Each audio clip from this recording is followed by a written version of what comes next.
میں M galleries تحریک point میں آپ کا استقبال کرتا ہوں۔ ناظرین، وقت کے ساتھ ساتھ ہر چیز بدل جاتی ہے۔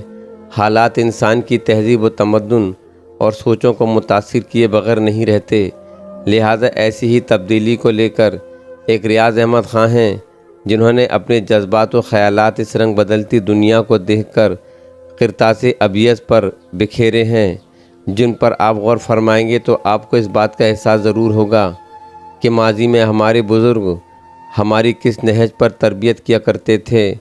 ملاحظہ کیجئے، ایک زمانہ تھا جب خطوں کے ذریعے محبت بھیجی جاتی تھی۔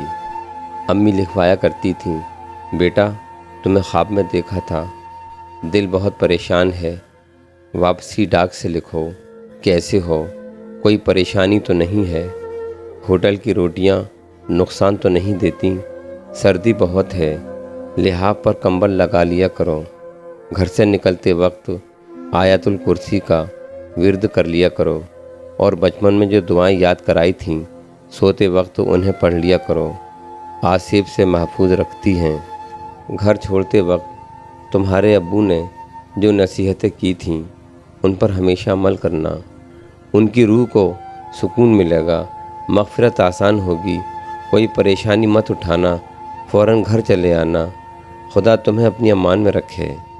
یہ دعا دیتے ہوئے فقط لکھوا دیتی تھیں، اپنے لیے کبھی کچھ نہیں مانگتی تھیں۔